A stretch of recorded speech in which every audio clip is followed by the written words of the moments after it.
Naging mabilis ang pagsagot ni Carla Estrada sa mga pahayag ni Christopher Min sa kanilang vlog patungkol sa kumpirmasyong totoong hiwalay na ang Kathniel. Ayon kay Carla Estrada ay pawang kasinungalingan lamang ang lahat ng sinabi ni Christopher Min na siya mismo ang nagkumpirma ng breakup nila Danielle at Catherine Bernardo. At matapang ang naging pahayag ni Carla na hindi siya kailanman nakialam sa desisyon ni Danielle at Catherine. Ito ang buong detalye. Umami na po si Carla Estrada sa isa niyang kaibigan na wala na, tapos na. Maninindigan kaming tatlo na hiwalay na po talaga si Danielle Padilla at si Catherine Bernardo.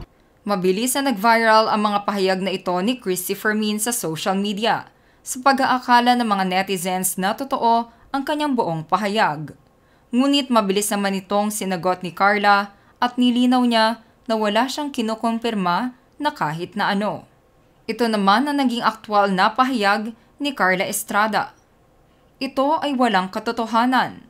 Kailanman ay hindi ko panghihimasukan o pangungunahan ang personal na buhay ng mga anak ko. Isang convo din ang inilabas ng Solid Kathniel fans kung saan naglabas sila ng personal na mensahe kay Carla Estrada at sumagot ito na walang katotohanan na sa kanya nanggaling ang balita o kumpirmasyon na hiwalay na ang Kathniel. Nagpasalamat din ito sa patuloy na suporta ng mga Kathniel fans.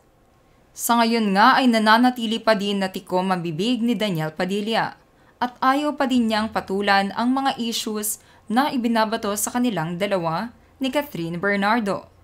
Pati si Andrea Brillantes ay pinili na lamang na manahimik kahit paulit-ulit siyang idinadawit sa issue na ito.